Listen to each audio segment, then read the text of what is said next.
Everyone, welcome to knowledge house. दोस्तों आज है 22 अप्रैल 2020 और आज के 22 अप्रैल के जितने भी most important current affair question बनेंगे वो हम इस वीडियो में डिस्कस करने वाले हैं।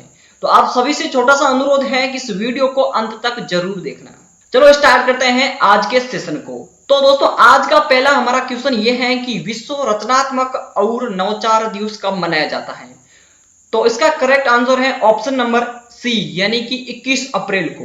अब दोस्तों 21 अप्रैल को हर साल विश्व रचनात्मक एवं नवाचार दिवस मनाया जाता है। अच्छा क्यों मनाया जाता है दोस्तों, अब जान लेते हैं इसके बारे में। दोस्तों विश्व रचनात्मक और नवाचार दिवस संयुक्त राष्ट्र के सतत विकास के लक्ष्यों को आगे बढ़ाने के लिए या आगे बढ़ाने के संबंध में दोस्तों ये मनाया जाता है। यानी कि दोस्तों नवाचार के महत्व के बारे में जागरूकता बढ़ाने के लिए हर साल 21 अप्रैल को ये दिवस मनाया जाता है। और इसकी बात करूं तो इसको वैश्विक संयुक्त राष्ट्र दिवस भी कहा जाता है। यानी कि इसके संदर्भ में दोस्तों इसके अंतर्गत वैश्विक लक्ष्यों के बारे में मतलब डिस्कस किया जाता है। इसीलिए दोस्तों हर साल 21 अप्रैल को विश्व रचनात्मक और नवाचार दिवस मनाया जाता है। अब बात करते हैं दोस्तों ये पहले नहीं मनाया जाता था, अभी हाल ही में स्टार्ट किया है। कब से दोस्तों 2018 से। कब से दोस्तों 2018 से। दोस्तों ये 21 अप्रैल 2018 को ये पहला रचनात्मक और नवाचार दिवस मनाया गया।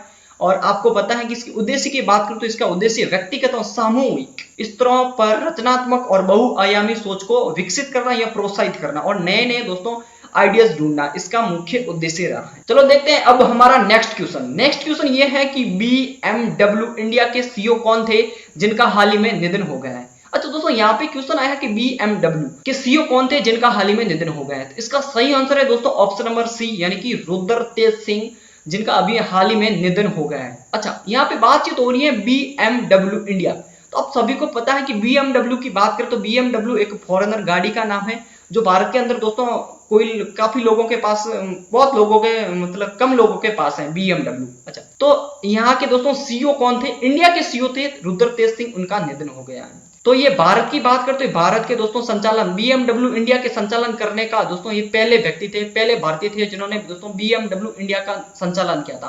पहले कोई और भी फॉरेनर लोग किया करते थे। अच्छा अब दोस्तों 1 अगस्त को ही इन्होंने अभी 1 अगस्त 2019 को ही ये पद संभाला था सीईओ का, अभी इनका निधन हो गया है। अभी यहाँ पे बात की जा रही है BMW की भारत के अंदर। तो भारत के अंदर भाई गाड़ियां तो बनती नहीं है, फॉरेनर मतलब अदरवाइज कंट्री से बनती हैं, तो भारत के अंदर कहीं से तो आती तो होगी। इनका हेड ऑफिस कहाँ है, इनकी हेड ऑफिस की बात करूं उसका मुख्यालय दोस्तों चेन्नई के अंदर। और वहां पे स्थापना कब हुई थी, 2006 के अंदर स्थापना हुई थी। और इनके अभी सीईओ थे कौन, रुद्रतेज सिंह, इनकी मृत्यु हो गई है। ओके यानी कि निधन हो गया है। अच्छा BMW मैन कंपनी की बात कर लेते हो। मैन कंपनी BMW की कहां पे है दोस्तों, जर्मनी के अंदर, जर्मनी के अंदर है। और इनके संस्थापक की बात करते हो, इनके संस्थापक है कैमिलो। कौन है दोस्तों, कैमिलो। और इसकी स्थापना कब की थी, 7 मार्च 1916 को इसकी स्थापना की थी मैन BMW कंपनी की। ओके जर्मनी के अंदर है। अब देखते हैं अब हमारा नेक्स्ट क्वेश्चन। नेक्स्ट क्वेश्चन ये है कि हाल ही में भारत के राष्ट्रपति का सचिव किसे चुना गया है। तो इसका करेक्ट आंसर है दोस्तों ऑप्शन नंबर बी यानी कि कपिल देव त्रिपाठी। अभी कपिल देव त्रिपाठी को भारत के राष्ट्रपति का सचिव चुना गया है। अच्छा भारत के राष्ट्रपति कौन है आप सभी को पता है रामनाथ कोविंद, जिनके अभी सचिव को सचिव चुना है किसको, कपिल देव त्रिपाठी को। अच्छा कपिल देव त्रिपाठी कौन है, कपिल देव त्रिपाठी की बात करूं तो ये पूर्व IPS अधिकारी थे, यानी कि भारत के प्रशासनिक सेवा अधिकारी रह चुके हैं। 1980 बेंच के असम मेघालय केंद्र के 1980 बेंच के दोस्तों ये IPS अधिकारी रह चुके हैं। अच्छा वर्तमान में ये कौन है, वर्तमान में दोस्तों ये सार्वजनिक उद्यम चयन बोर्ड के भी अध्यक्ष हैं। और इनका संबंध कहां से है दोस्तों, ये कहां से है दोस्तों, ये यूपी से है। तो एक बार डाल लेते हैं, एक नजर डाल लेते हैं यूपी के ऊपर। यूपी की राजधानी की बात करते हो लखनऊ के अंदर है। और मुख्यमंत्री यूपी के हैं आदित्यनाथ योगी। और राज्यपाल है राज्यपाल है आनंदीबेन पटेल। और विधानसभा की सीटें हैं 403, लोकसभा की 80 और राज्यसभा की 31 सीटें। अच्छा यहाँ के उच्च न्यायालय की बात करते हो, उच्च न्यायालय दोस्तों इलाहाबाद के अंदर है और एक खंडपीठ है लखनऊ के अंदर।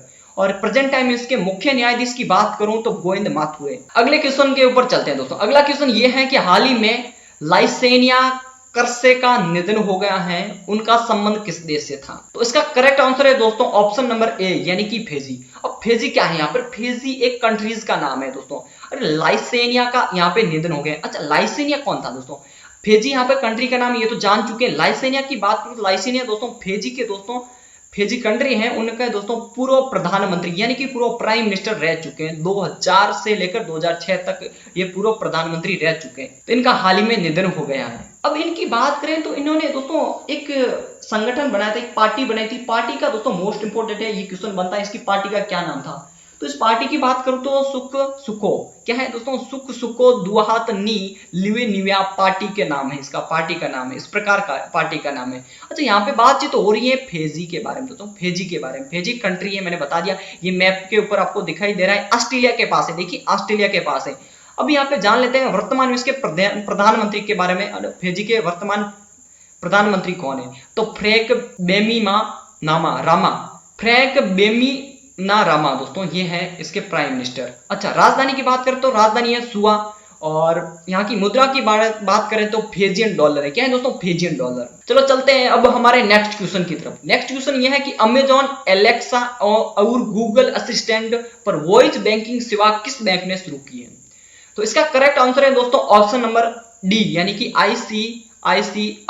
आईसीआई बैंक ने दोस्तों अभी मतलब गूगल एलेक्सा और सॉरी दोस्तों अमेजॉन एलेक्सा और गूगल असिस्टेंट पर वॉइस बैंकिंग शुरू किया है। अब वॉइस बैंकिंग क्या होता है दोस्तों? वॉइस बैंकिंग की बात करें तो दोस्तों अगर वॉइस, अब आपको पता है गूगल के अंदर वॉइस और होता है। अगर किसी को सर्च करना चाहते हैं तो वहां पे वॉइस ऑन करिए और सर्च करना चाहते हो वहां पे मतलब इनपुट डालिए तो आपको हमारे मतलब आउटपुट आ जाएगा। इस प्रकार मतलब अब बोल के किसी भी मतलब चीज को सर्च कर सकते हैं। वैसे ही दोस्तों आईसीआई बैंक ने दोस्तों ऐसा ही किया है अपने ग्राहकों के लिए। अब वो घर पे बैठे, बिल्कुल ही दोस्तों घर पे बैठे सिर्फ बोलकर बैंकिंग की पूरी मतलब सेवा उठा सकते हैं। यानी कि एक ही मतलब वॉइस कमांड के जरिए पूरी जो जानकारी चाहिए वो सब कुछ हासिल कर सकेंगे दोस्तों इस बैंक के जरिए। अभी वॉइस मतलब इंटरनेट के या वॉइस बैंकिंग के जरिए, इस प्रकार से। तो आईसीआईसीआई बैंक ने ऐसा शुरू किया है। तो जान लेते हैं आईसीआईसीआई के बैंक के बारे में दोस्तों। इसकी स्थापना की बात करें तो स्थापना दोस्तों 5 जनवरी 1994 के अंदर मुंबई के अंदर किया है। यानी कि इसका मुख्यालय मुंबई के अंदर 5 जनवरी 1994 के अंदर इसकी स्थापना हुई। अच्छा, इसके अध्यक्ष कौन है? अध्यक्ष है दोस्तों गिरीश चंद्र चतुर्वेदी। कौन है दोस्तों? गिरीश चंद्र चतुर्वेदी। और इसके सीईओ की बात करें तो संदीप बख्शी है। संदीप बख्शी इनके प्रेजेंट टाइम में सीईओ है। चलते हैं दोस्तों अब हमारे नेक्स्ट क्वेश्चन की तरफ। नेक्स्ट क्वेश्चन ये है कि हाल ही में किस आईएनएसटी किफायती इलेक्ट्रॉनों कैटेलिस्ट बनाने के लिए मछली के गलफड़ों का उपयोग किया है? अच्छा, यहाँ पे इसका करेक्ट आंसर देख लेते हैं। एक बार आंसर की बात करूं तो इसका करेक्ट आंसर है दोस्तों ऑप्शन नंबर बी, यानी कि आईएनएसटी मोहाली। तो ये दोस्तों एक साइंस का इंस्टीट्यूट है। तो इन्होंने दोस्तों किफायती इलेक्ट्रॉनिक कैटेलिस्ट बनाने के लिए मछली के गलफड़ों का उपयोग किया। अच्छा, ये क्या होता है भाई? इलेक्ट्रॉनिक कैटेलिस्ट के बारे में बात कर लेते हो दोस्तों। ये पर्यावरण के अनुकूल ऊर्जा रूपांतरण के उपकरण है, उनके निर्माण या उनको बनाने में दोस्तों ये इसकी मदद ली जा सके या इसकी हेल्प होगी। इस प्रकार के ये एक ढांचा तैयार किया है, इस संगठन है दोस्तों। आईएनएसटी ने मोहाली वाले जो शोधकर्ता थे उन्होंने कुछ किया है। अच्छा, जान लेते हैं यहाँ पे जिक्र क्या है। आईएनएसटी की बात करते हैं तो इसका पूरा नाम है दोस्तों institute of nano science and technology है। अब ये आईएनएसटी मोहाली कहाँ पे है दोस्तों? ये है दोस्तों पंजाब के अंदर। तो अब इनकी बात करते हैं, इसकी अध्यक्ष कौन है? आईएनएसटी मोहाली के मतलब है इंस्टीट्यूट है, उनके अध्यक्ष कौन है? तो इसके अध्यक्ष की बात करें तो चिंतामणि नागेश रामचंद्र राव है। कौन है दोस्तों? चिंतामणि नागेश रामचंद्र राव है। अच्छा, देख लेते हैं इसके डायरेक्टर की बात करते हैं। डायरेक्टर हैं इसके अमिताभ पात्रा है। कौन है दोस्तों? अमिताभ पात्रा। और इसकी स्थापना की गई थी दोस्तों जनवरी 2013 के अंदर एनएसटीआई की। ओके, चलो चलते हैं अब हमारे नेक्स्ट क्वेश्चन की तरफ। नेक्स्ट क्वेश्चन ये है कि हाल ही में किस सरकार ने अपने नगरवासियों को प्रत्येक घर में एक बेसिक किट देने का ऐलान किया है? तो इसका करेक्ट आंसर है दोस्तों ए, यानी कि दिल्ली सरकार ने। अब दोस्तों दिल्ली गवर्नमेंट ने अपने नगरवासियों को प्रत्येक घर में एक बेसिक किट देने का ऐलान किया है। अब किट की बात करें तो आप सभी को पता है कि कोविड-19 का कहर आज चारों तरफ फैला हुआ है। तो दिल्ली गवर्नमेंट ने जिन वहां के नगरवासी हैं उनको दोस्तों एक बेसिक किट दिया जाता है। उस बेसिक किट के अंदर क्या होगा दोस्तों? अब बात करें तो उसकी बेसिक किट के अंदर साबुन होंगे और तेल होगा और जो मतलब कोविड-19 के संबंधित कुछ सामग्री होगी वो दोस्तों किट दिया जाएगा, प्रत्येक घर के अंदर दिया जाने वाला है। चलो देखते हैं अब हमारे नेक्स्ट क्वेश्चन की तरफ। नेक्स्ट क्वेश्चन की बात करूं तो हाल ही में टीम मार्क्स फोर्स बना है, तो इसका संबंध किससे है दोस्तों? तो इसका आंसर की बात करें तो इसका करेक्ट आंसर है बी, यानी कि बीसीसीआई ने। तो बीसीसीआई ने दोस्तों टीम मार्क्स फोर्स एक ग्रुप तैयार किया है, तो इसके बारे में जान लेते हैं। अच्छा, बीसीसीआई की बात करें तो बीसीसीआई का पूरा नाम है दोस्तों भारतीय क्रिकेट कंट्रोल बोर्ड। क्या है नाम है दोस्तों? भारतीय क्रिकेट कंट्रोल बोर्ड है। अच्छा, यहाँ पे बातचीत हो रही है कि दोस्तों इस मतलब एक बोर्ड ने टीम मार्क्स फोर्स तैयार किया है, यानी ग्रुप बनाया। तो इसका संदर्भ क्या है, ये ग्रुप क्या है दोस्तों? ग्रुप के बारे में जानते हैं तो भारत के जो सम्मानित क्रिकेटर हैं, तो जैसे कि विराट कोहली हो गया, सचिन तेंदुलकर हो गया दोस्तों, मिताली राज हो गए, इस प्रकार के दोस्तों हरभजन सिंह हो गए, ये मतलब जो जाने माने क्रिकेटर हैं, इनको दोस्तों अब कहा गया है कि आप है ना कोविड-19 के बारे में या कोविड-19 महामारी है उनके खिलाफ दोस्तों लोगों को जागरूक करें।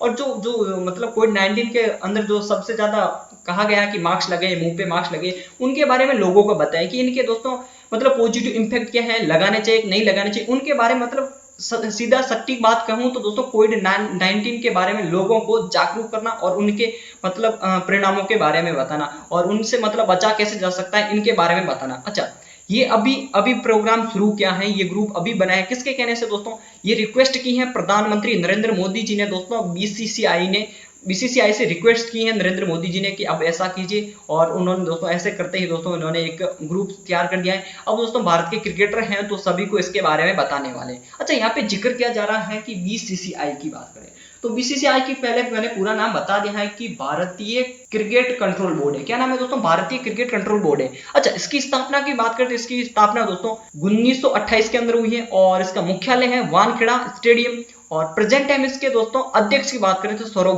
गांगुली है। उपाध्यक्ष की बात करें तो महिम वर्मा है, और सचिव की बात करें तो जे शाह है, और पुरुष कोच की बात करूं तो पुरुष कोच है दोस्तों रवि शास्त्री, और महिला कोच की बात करूं तो महिला कोच है डब्ल्यू.वी. रमन। कौन है दोस्तों? डब्ल्यू.वी. रमन। अच्छा, अब चलते हैं दोस्तों हम हमारे नेक्स्ट क्वेश्चन की तरफ। नेक्स्ट क्वेश्चन ये है कि भारत सरकार सिविल सेवा दिवस कब मनाती है? तो इसका करेक्ट आंसर है दोस्तों ऑप्शन नंबर बी, यानी कि दोस्तों 21 अप्रैल को भारत सरकार अपना सिविल सेवा दिवस मनाती है। सिविल सेवा आप सभी को पता है कि भारत के प्रशासनिक सेवा अधिकारी होते हैं, उन्हीं को दोस्तों सिविल सेवा मतलब दिवस मनाती है, वही पार्टिसिपेट करती है, यही वही सेलिब्रेट करती है। अच्छा, अब दोस्तों 21 तारीख को क्यों मनाया जाता है, इसका रीजन जान लेते हैं दोस्तों। 21 मतलब तारीख को मनाने का रीजन, तो भारत की बात करो, स्वतंत्र भारत के पहले गृह मंत्री कौन थे, इसकी बात करो तो गृह मंत्री थे दोस्तों सरदार वल्लभ भाई पटेल। अब इन्होंने क्या किया था दोस्तों 1947 में मटकाप, कहां है दोस्तों? मटकाप हाउस कहां है? दिल्ली के अंदर दोस्तों।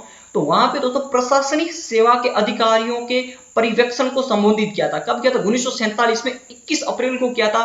तभी से देखो 21 अप्रैल को किया था, तो उस मतलब इस बात को लेकर आज मतलब 21 अप्रैल को सिविल सेवा दिवस मनाया जाता है। अच्छा, तो अभी उसी दौरान दोस्तों मतलब संबोधन किया था मतलब यहाँ के सरदार वल्लभ भाई पटेल जी ने, तो उन्होंने एक बात ये जरूर कही थी कि जो सिविल सेवा अधिकारी होते हैं या सिविल सेवक होते हैं उनको कहा था भारत का स्टील फ्रेम। क्या कहा था दोस्तों? ये क्वेश्चन काफी बार पूछा जाता है कि किस मतलब इंसान ने भारत का स्टील फ्रेम का है मतलब प्रशासनिक अधिकारियों को, तो इसका करेक्ट आंसर है दोस्तों सरदार वल्लभ भाई पटेल जी ने कहा था। अच्छा, ये पहले प्रोग्राम नहीं मनाया जाता, यानी कि इस मतलब अब सिविल सेवा है ना, तो इसको पहले हम सेलिब्रेट नहीं किया करते थे, लेकिन अभी हाल ही में यानी कि बात करूं तो दोस्तों 21 अप्रैल 2006 से ही इनको आयोजित किया जाता है। ये दिल्ली में आयोजित किया जाता है, न्यू दिल्ली के अंदर दोस्तों विज्ञान भवन के अंदर ये आयोजित किया जाता है। तो पहला कब मनाया गया था? पहला दोस्तों यानी कि 21 अप्रैल 2006 को पहला मनाया गया, तो उससे लेकर अब तक कंटिन्यू मनाते आ रहे हैं। 21 अप्रैल को सिविल सेवा दिवस मना रहे हैं। चलो देखते हैं अब हमारा नेक्स्ट क्वेश्चन। नेक्स्ट क्वेश्चन ये है कि भारत का कौन सा राज्य कोविड-19 से मुक्त हो गया है? दोस्तों कितना अच्छा क्वेश्चन है कि अभी दोस्तों ये बहुत ही मोस्ट इंपोर्टेंट क्वेश्चन है कि भारत का कौन सा राज्य कोविड-19 से मुक्त हो गया है। तो इसका करेक्ट आंसर है दोस्तों ऑप्शन नंबर डी, यानी कि गोवा। दोस्तों गोवा एक ऐसा राज्य बन गया है भारत का जो कोविड-19 से मुक्त हो गया है, यानी कि कोविड-19 का मरीज गोवा के अंदर अब बिल्कुल भी नहीं है। एक खुशखबरी मान लीजिए। चलो देख लेते हैं, हम गोवा की बात करते हैं। गोवा के बाद में दोस्तों मणिपुर भी एक ऐसा स्टेट बन गया है इंडिया का, जो मणिपुर के अंदर भी दोस्तों कोविड-19 से मुक्त हो गया है। अब दोस्तों इनकी एक रिपोर्ट आई है, रिपोर्ट के अकॉर्डिंग मैं बात करूं तो वर्तमान में दोस्तों 23 राज्यों की लगभग 59 जिले ऐसे हैं जहां दोस्तों 59 जिले ऐसे हैं जहां कोविड-19 बिल्कुल मुक्त हो गए हैं। अच्छी खबर, आज के दिन प्रतिदिन गवर्नमेंट मतलब नया कुछ प्रयास कर रही है और इनके मतलब रिजल्ट भी पॉजिटिव आ रहे हैं। तो यहाँ पे गोवा एक ऐसा राज्य बन गया है, पहला राज्य बन गया है जो कोविड-19 से मुक्त हो गए। अच्छा, बात कर लेते हैं गोवा के बारे में। गोवा की राजधानी की बात करूं दोस्तों तो मैं राजधानी है दोस्तों पणजी। क्या है दोस्तों? पणजी। और इसके वर्तमान में मुख्यमंत्री की बात करूं तो प्रमोद सावंत है, और राज्यपाल मृदुला सिन्हा है, और यहाँ की दोस्तों विधानसभा सीटें हैं 40, लोकसभा की सीटें हैं 2 और राज्यसभा की सीट 1 है। अच्छा, जान लेते हैं यहाँ के उच्च न्यायालय के बारे में। तो गोवा का उच्च न्यायालय दोस्तों मुंबई में लगता है, गोवा उच्च न्यायालय मुंबई में है। अच्छा, इसकी 3 खंडपीठें कौन कौन सी दोस्तों, नागपुर है, एक औरंगाबाद है, एक पणजी है। अच्छा, इनके दोस्तों मुख्य न्यायाधीश के बारे में जान लेते हैं। मुख्य न्यायाधीश प्रेजेंट टाइम में कौन है दोस्तों, तो बीवी धर्माधिकारी दोस्तों गोवा या मुंबई उच्च न्यायालय के प्रेजेंट टाइम में मुख्य न्यायाधीश हैं। दोस्तों आज के दोस्तों इस प्रकार से क्वेश्चन थे जो हमने डिस्कस किए हैं। मुझे उम्मीद है कि ये मतलब जो मैं सेशन आपको हर वक्त अवेलेबल कर रहा हूँ आपको बिल्कुल ही अच्छा लग रहा है। तो फिर मिलेंगे दोस्तों हमारे एक नेक्स्ट सेशन में, तब तक अपना ख्याल रखें। जय हिंद एंड जय भारत।